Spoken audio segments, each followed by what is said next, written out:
जब कैटरेक्ट पढ़ेंगे ना तो हम इस लेंस की एबनॉर्मेलिटी पढ़ेंगे, ठीक है। और इस लेंस की एबनॉर्मेलिटी हमें तब समझ आएगी जब इसकी एनाटॉमी हमें पता हो, ठीक है।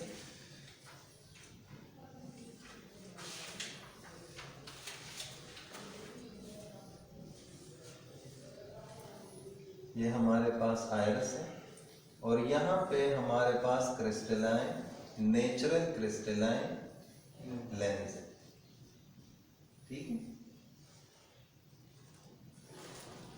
अब इस लेंस को आप देखें, ये जो लेंस है ना, हमें पता है कि ये डेवलपमेंटल स्टेजेस में सरफेस एक्टोडर्म से डेवलप हुआ था, याद है आपको, from the lens play card, ठीक।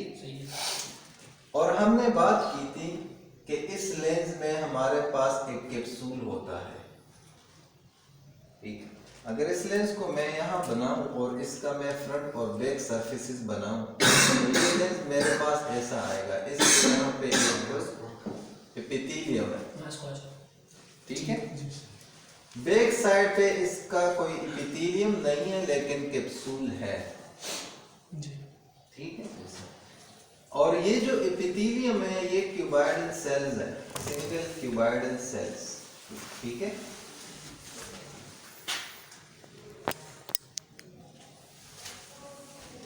अब ये टॉपिक आपको समझ आएंगे क्योंकि पहले हमने ये पढ़ा।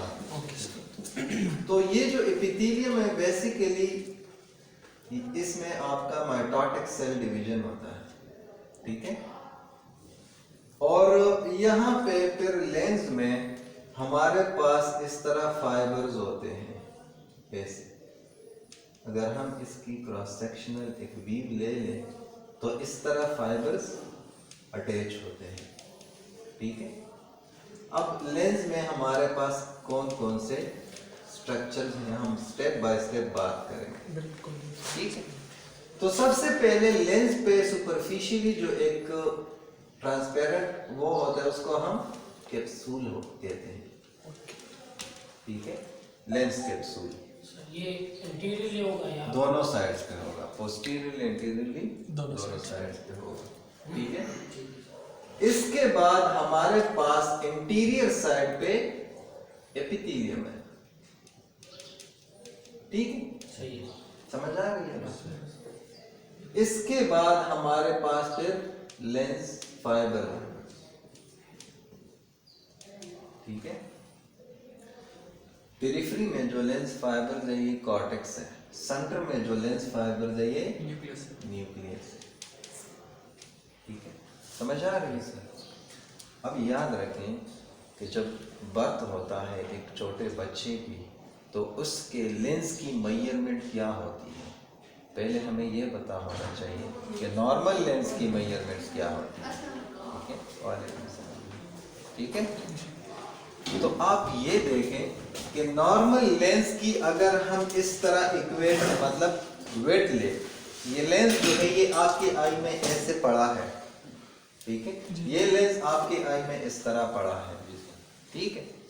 तो इसके एक इक्वेटर से लेके दूसरे इक्वेटर पे जहां पे दोनों आपके सस्पेंसरी लिगामेंट्स अटैच हैं, इनका जो लेंथ है टोटल आपका 10 मिलीमीटर या 1 मिलीमीटर कम या ज्यादा होता है, या 10.5 या 10.6, मतलब 10.5 आप एवरेज जो इसका साइज है। लेकिन इस लेंस का जो थिकनेस है ये 6.5 या 6.4 mm है, ठीक है। ये नॉर्मल एडल्ट लेंस का साइज है, ठीक है। अब इसको आप कंसिडर करें 10.5 एंड 6. 10.5 इसका ऐसा लेंथ है और 6.5 इसका वेट है, मोटा है, ठीक है। तो जब छोटे बच्चे में लेंस जो होता है एट बर्थ उसमें उसका साइज 6.5 ये लेंथ होता है, ये लेंथ, ठीक है। यहाँ 10.5 एडल्ट में है, तो बच्चे में ये जो लेंथ है ये 6.5, ठीक है। और ये जो विड्थ है ये 3.5 या 3.6 है। बस इस बात को समझे, जरूरी नहीं है कि एग्जैक्ट नंबर आपको याद हो, ठीक है। लेकिन जब बच्चा जैसे पैदा हो जाए तो उसका जो लेंस है ना वो साइज में छोटा हो रहा है, ठीक है, और वेट में जो है उसमें भी छोटा होता है, ठीक है। और इस लेंस का एडल्ट स्टेज में इस लेंस का वेट जो है वो 225 मिलीग्राम होता है एडल्ट स्टेज में, नॉर्मल स्टेज में, ठीक है। लेकिन जब बच्चा होता है और जैसे बच्चा पैदा हो जाता है उसमें ये लेंस 90 मिलीग्राम का होता है। समझ आ रही है बात? बच्चे में ये 90, जब बच्चा पैदा होता है तो उसमें इस लेंस का वेट जो है, वजन, वो 90 मिलीग्राम का होता है, ठीक है। इसका जो इस तरह का हाइट है वो 6.5 होता है और इसका जो मोटापा है, थिकनेस, वो 3.5। लेकिन एज के साथ साथ ये लेंस बढ़ता जाता है तो इसका जो लेंथ है ये वाला ये 10.5 तक पहुंच जाता है, ठीक है। और जो मोटापा है वो 3.5 तक चला जाता है, सॉरी 6.5, ठीक है। और जो वजन है वो 225 मिलीग्राम तक पहुंच जाता है, ठीक है। यहाँ तक समझ आ गई? सर ये मैक्सिमम होगा, मतलब इसके बाद फिर ये नहीं थ्रू होगा। आउट लाइफ जो है ये वजन बढ़ता है, जरूरी नहीं है इससे भी बढ़ता है। कैटरेक्ट तब बनता है जब लेंस फाइबर बहुत ज्यादा कॉम्पैक्ट हो जाए, ठीक है। लेकिन नॉर्मल क्रिस्टलाइन और ट्रांसपेरेंट लेंस का जो वेट है वो ये है, ठीक है।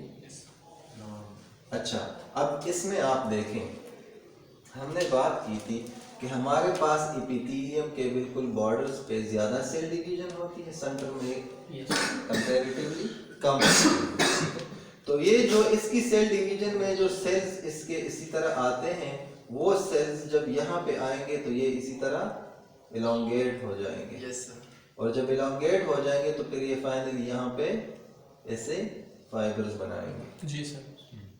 ठीक है, ये आपका, अब इसमें जो इसके अटैचमेंट्स हैं, अगर इस अटैचमेंट को आप समझे तो ये एक दूसरे के साथ ऐसे अटैच होते हैं कि दूसरे पॉइंट पे और पहले पॉइंट पे ये इस तरह की अटैचमेंट बनाते हैं। तो इसमें एक Y type sutures attachment point होते हैं। अच्छा, ये बात आपको बहुत डेलिकेट मतलब पॉइंट है, लेकिन समझ आना चाहिए कि इसके जो फाइबर्स की अटैचमेंट पॉइंट्स हैं, वाई या इन्वर्टेड वाई, जिसको हम लिम्डा कहते हैं, लिम्डा। ठीक है।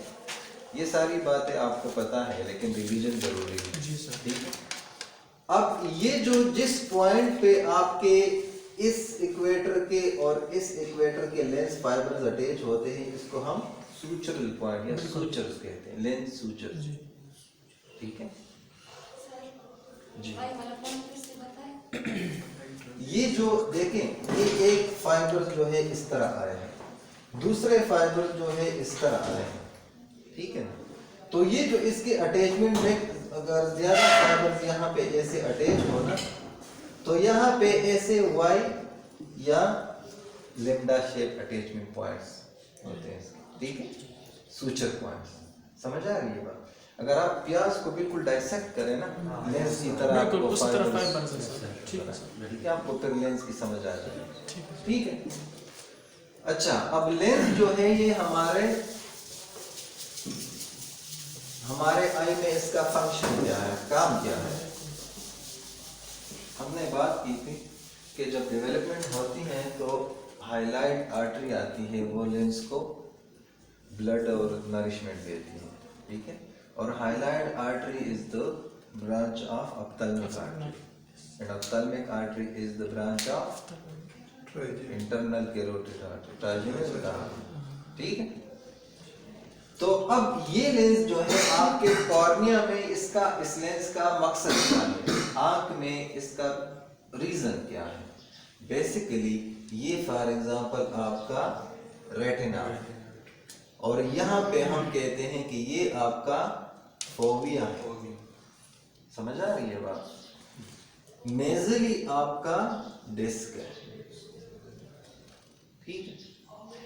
तो ये लेंस जो है, अगर आप एक प्लेन इस तरह के मिरर में जो जो शीशा है जिसके आर पार लोग दिखते हैं, अगर उस पे पैरेलल रेज आती हैं, आपको पैरेलल रेज की समझ आती है? Yes sir.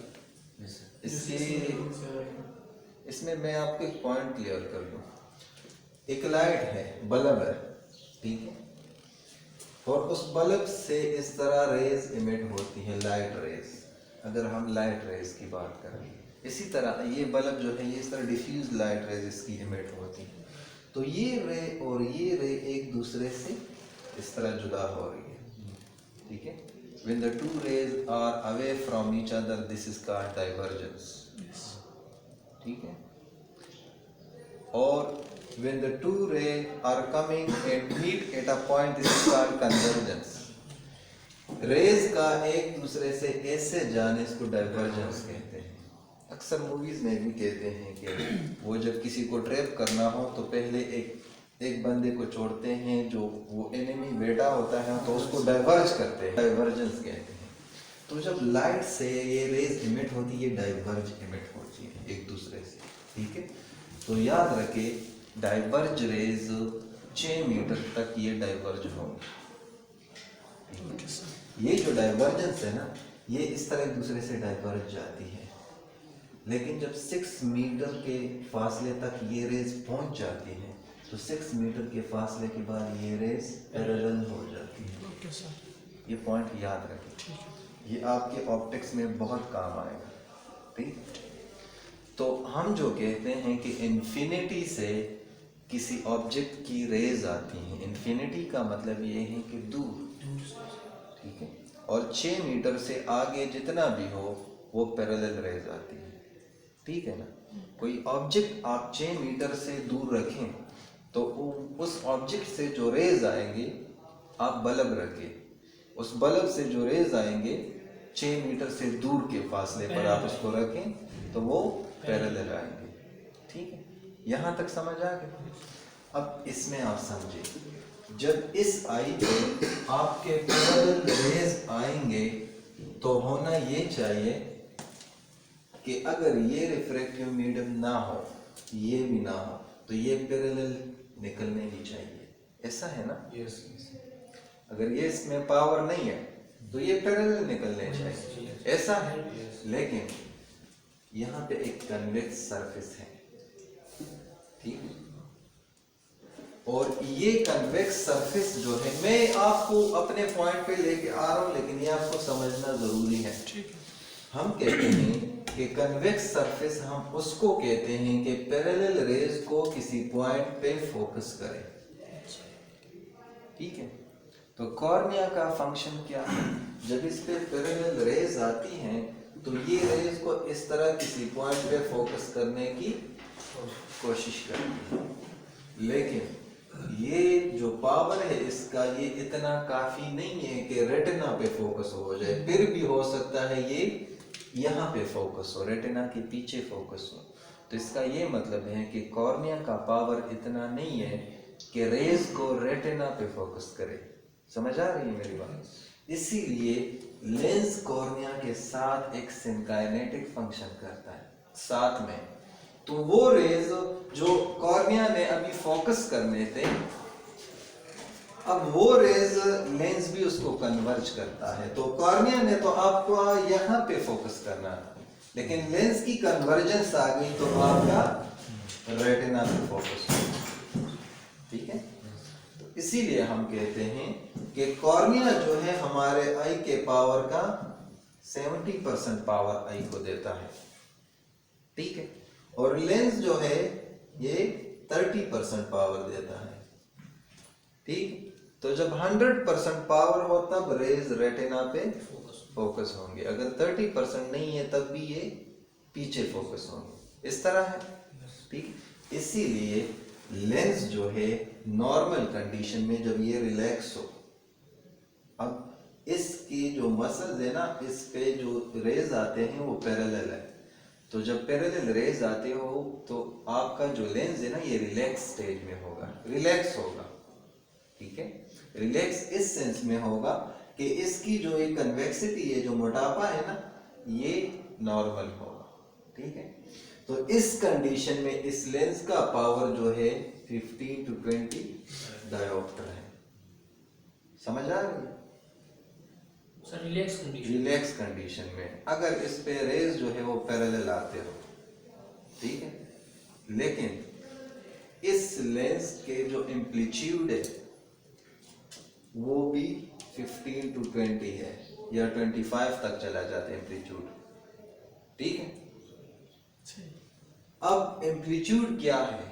ये लेंस नॉर्मल कंडीशन में अगर इस पे रेज आते हैं तो रेटिना पे फोकस होते हैं, लेकिन अगर इस कॉर्निया पे ये पैरेलल रेज ना आए, ठीक है, हम कहते हैं फॉर एग्जांपल कॉर्निया का पावर 43 डायोप्टर है, ठीक, लेंस का पावर 15 डायोप्टर है, ठीक है, समझ आ रही है बात? तो यहाँ पे पैरेलल रेज आ रही थी और आपके रेटिना पे फोकस हो रही थी। अब आपके कॉर्निया पे पैरेलल रेज की बजाय डाइवर्ज रेज आ रही है। अब इन रेज को कॉर्निया और लेंस ने फोकस करना है रेटिना पे, लेकिन चूंकि ये डाइवर्ज रेज है, डाइवर्ज रेज आपके रेटिना पे फोकस नहीं होंगे नॉर्मल कंडीशन में, तो उसके लिए क्या होगा? लेंस अपनी थिकनेस चेंज करेगा, ठीक है, एक सिग्नल चला जाएगा कि फोकस आपके रेटिना के पीछे है, ठीक है।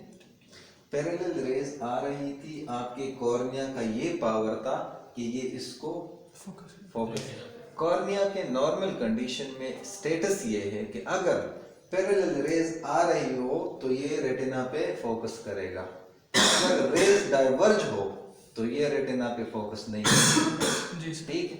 तो फोकस आपका पीछे चला गया, and this is the stimulus for ciliary muscle function. Brain तक सिग्नल चला जाएगा कि ये इमेज ब्लर है, ठीक है। तो ब्रेन रिस्पांस में क्या करेगा? Parasympathetic with the third nerve, यहाँ पे आपकी स्टिमुलेशन आ जाएगी सिलरी मसल्स को, और सेलरी मसल जब कॉन्ट्रैक्ट होंगी तो ये जो लेंस का थिकनेस ये बढ़ जाएगी, ठीक है। और हम कहते हैं कि जब किसी भी लेंस की थिकनेस बढ़ जाती है तो इस लेंस का पावर बढ़ जाता है, ऐसा है ना? बिल्कुल ऐसा है, ठीक है। ग्लासेस आप लोग यूज करते हैं, आपको पता होगा, ठीक है। तो जब इसकी थिकनेस बढ़ गई तो अब ये जो रेज आपके रेटिना के पीछे फोकस होता है, अब ये रेटिना पे फोकस हो जाएगी।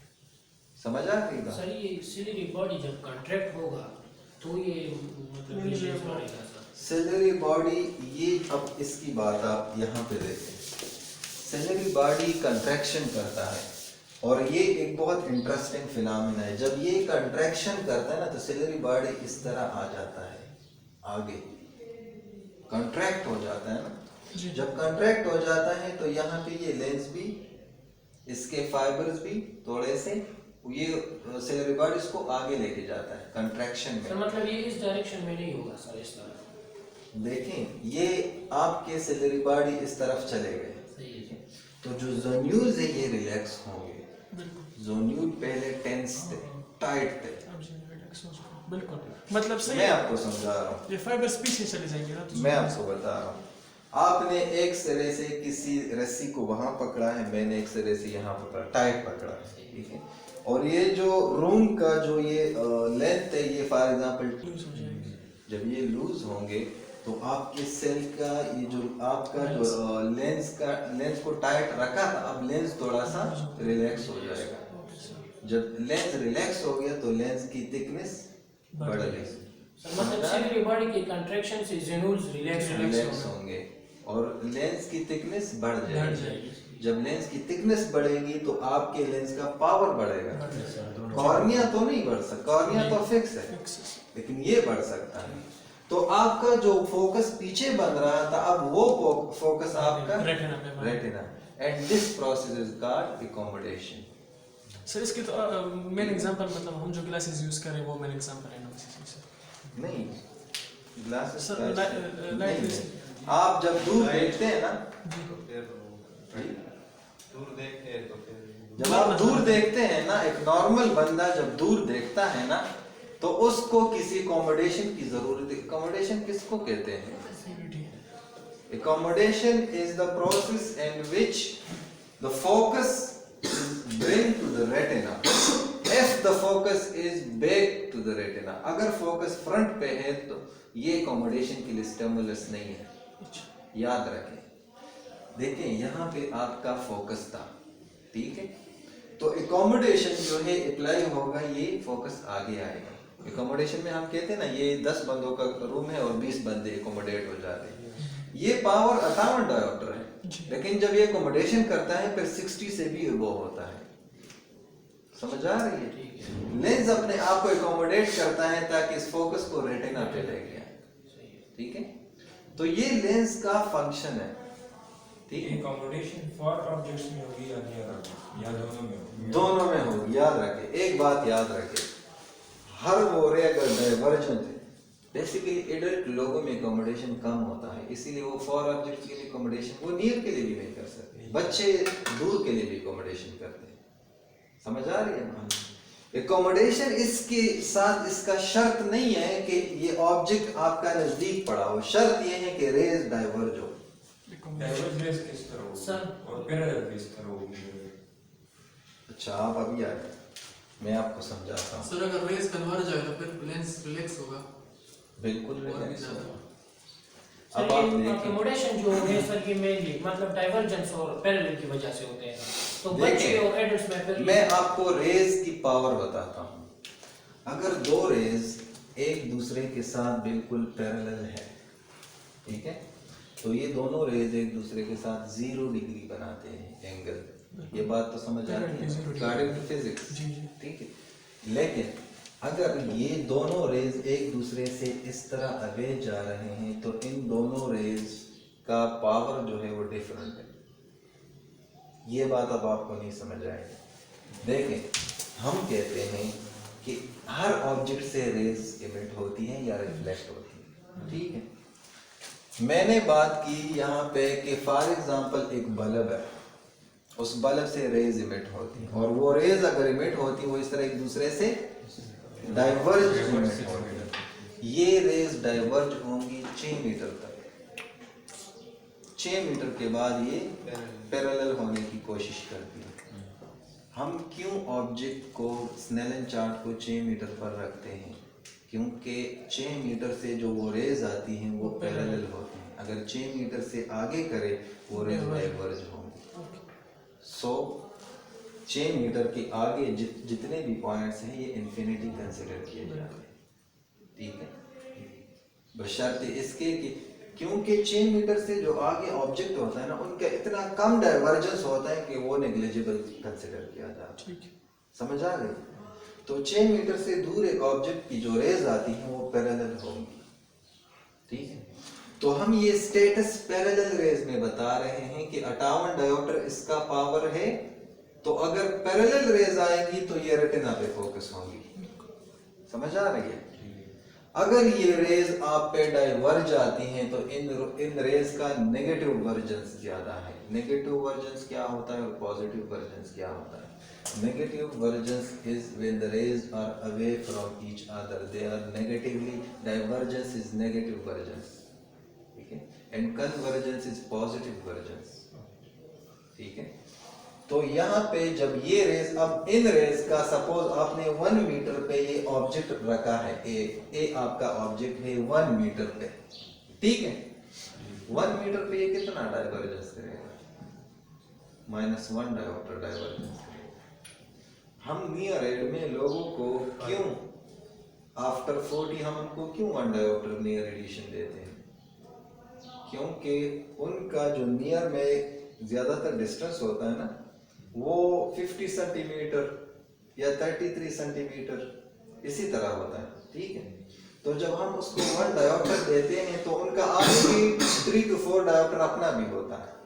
समझ आ रही है? 1 डायोप्टर जब हम देते हैं हम उनकी अकोमोडेशन को थोड़ा सा रिलैक्स करते हैं, ठीक।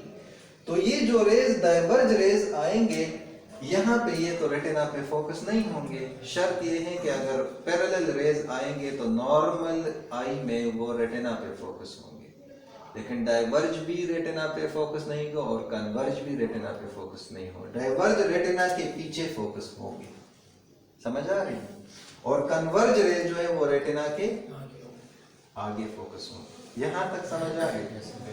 ठीक। तो जो हम लेंस की बात करते हैं ना, लेंस इसीलिए क्योंकि नजदीक में ऑब्जेक्ट से जो रेज आती है वो डाइवर्ज होती है, ठीक है, इसीलिए नजदीक में पेशेंट एकोमोडेशन करता है। ये 58 डायोप्टर काफी है पैरेलल रेज के लिए, लेकिन डाइवर्ज के लिए काफी नहीं है।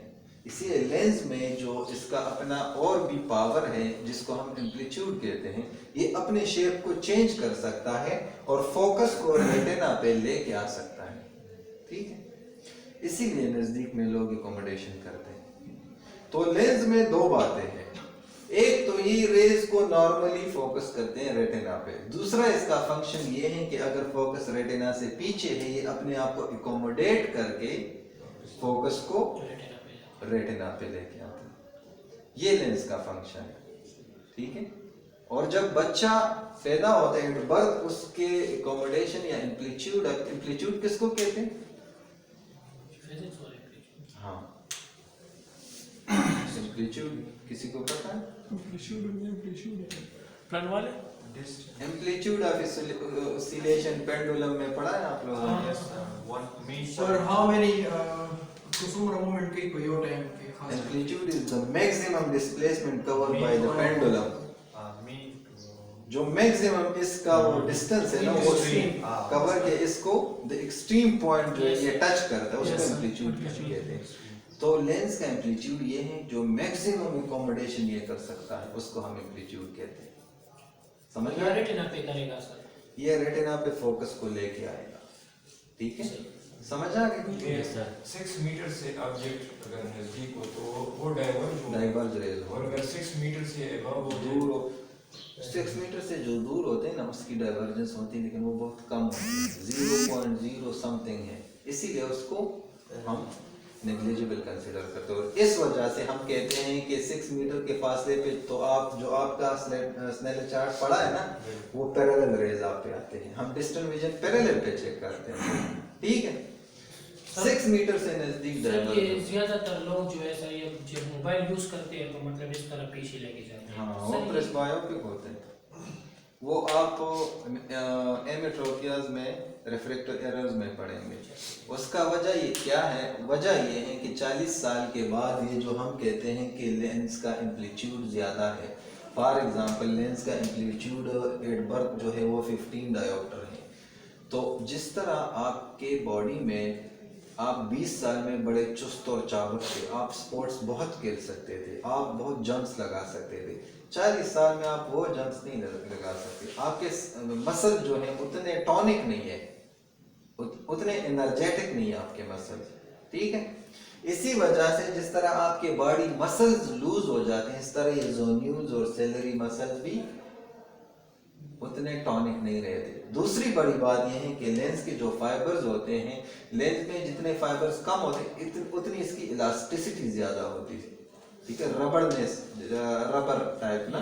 अगर ये फाइबर्स बहुत बढ़ जाए, बहुत कंपैक्ट हो जाए तो वो इलास्टिसिटी कम होगी ना, इसीलिए 40 साल के बाद ये इलास्टिसिटी और इसकी टोन कम हो जाती है, तो एकोमोडेशन जो है वो कम हो जाती है। 40 साल में 3 या 4 डायोप्टर एकोमोडेशन होती है, ठीक है। इसीलिए फिर पेशेंट को नियर एड या नियर रीडिंग एड जो है वो जरूरी पड़ जाता है, ठीक है। अब ये हम ऑप्टिक्स की बातें बता रहे हैं, लेकिन ये लेंस के साथ जरूरी है, ठीक है।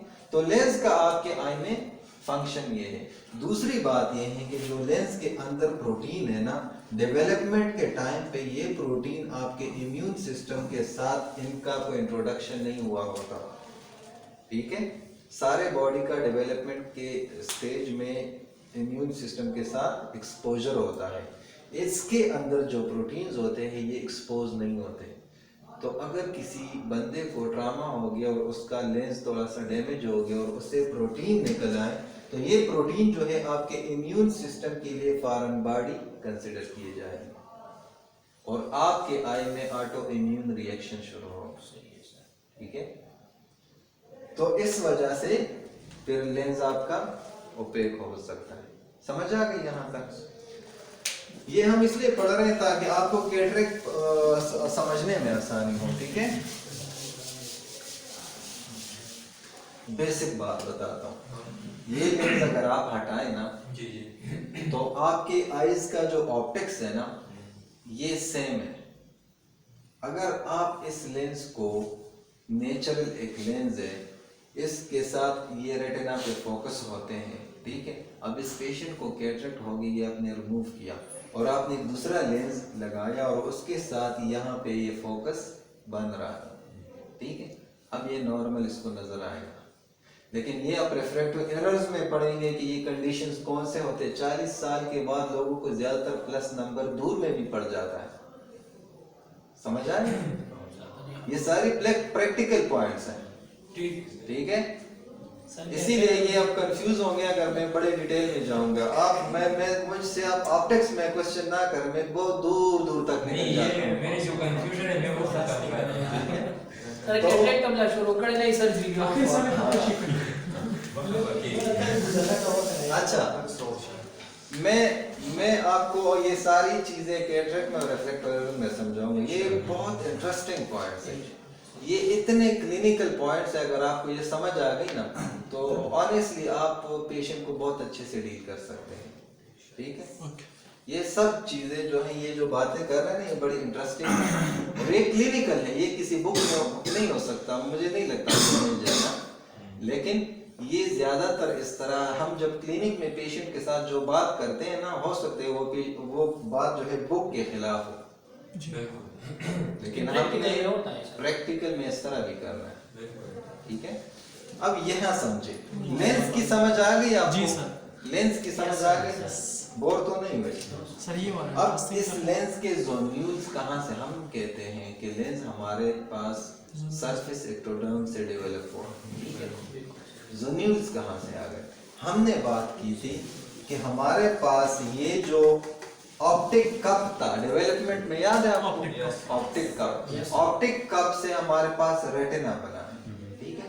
और हमने ये भी बात की थी कि रेटिना के कुछ फाइबर्स पिगमेंटेड और नॉन पिगमेंटेड दोनों, पिगमेंटेड पहले आते हैं और ये आपके इसी तरह एपिथेलियम सेलरी बॉडी पे भी आता है, इसी तरह था ना पिगमेंटेड।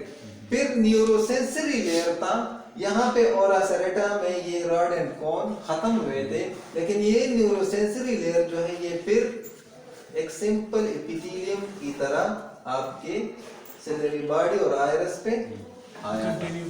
इसी तरह हमने पढ़ा। तो ये जो जोन्यूल्स हैं ये इसी नॉन पिगमेंटेड एपिथेलियम से डेवलप होते हैं डेवलपमेंट के न्यूरोसेंसरी लेयर, ठीक है। ये जो न्यूरोसेंसरी लेयर था ना, अब ये एक नॉन पिगमेंटेड एपिथेलियम है और इससे आपके जोन्यूल जो है ये डेवलप होते हैं और अटैच भी होते हैं ऐसे। ये लेंस जो है ये इसी तरह नहीं है, 360 डिग्री पे इसको जोन्यूल्स ने पकड़ा है, ठीक है। ये अगर मैं आपको बताऊं, ये फॉर एग्जांपल लेंस है ना, तो 360 डिग्री पे इसके जोन्यूलर फाइबर्स अटैच है। आपकी आईज 360 डिग्री पे गोल है। ये ऐसा नहीं है कि ये लेटरल टेम्पोरल साइड और ये नेजल है, इस तरह नहीं, ये तो डायसेक्शनल व्यू है।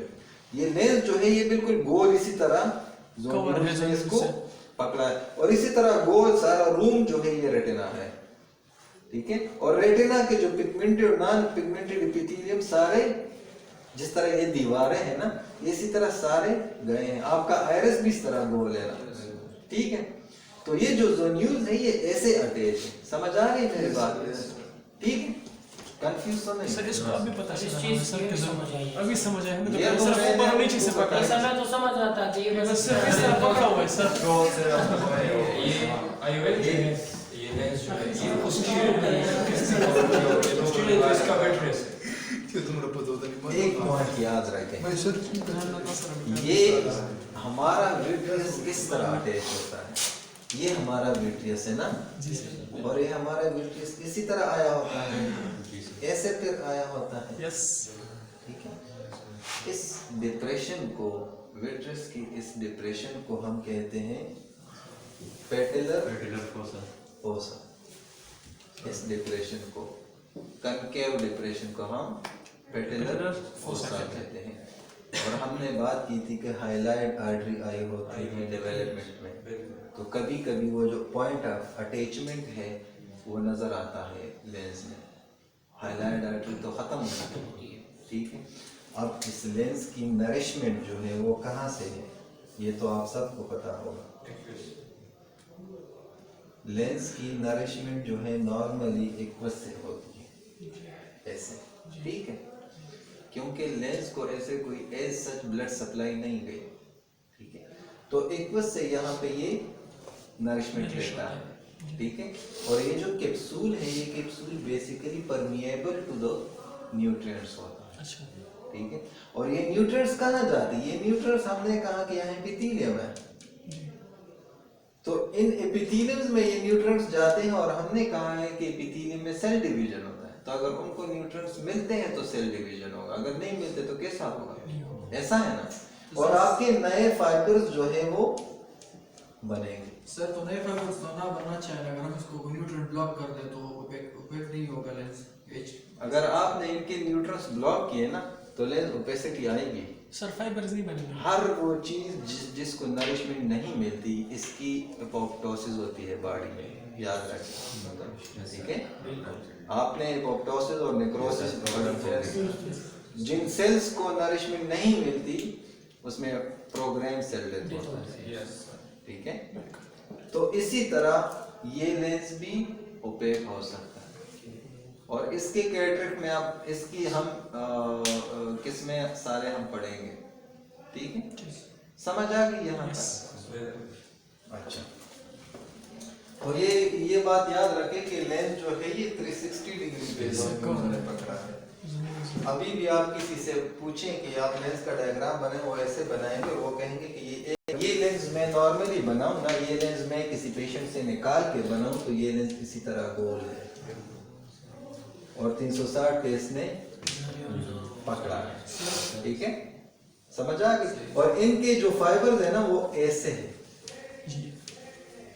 सर, ये एंटीरियर व्यू है। इंटीरियर जी, ये एंटीरियर व्यू है। अब हाँ, ये इंटीरियर व्यू है, ऑनियन की तरह। ठीक है। अगर इसको मैं डाइसेक्ट करूं तो ये डाइसेक्शन इसकी ऐसे होगी।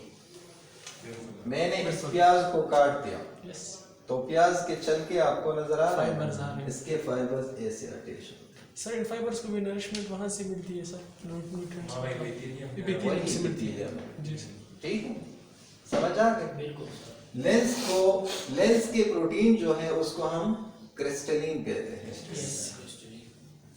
ठीक है। और इन प्रोटीन की वजह से लेंस में जो लचक है वो पाया जाता है, ठीक है। इसीलिए बच्चों में जो लेंस होते हैं उस लेंस में इतने फाइबर्स नहीं बने होते, क्योंकि अभी इसमें इतनी सेल डिवीजन नहीं होती जितने के 31 साल के बंदे की लेंस में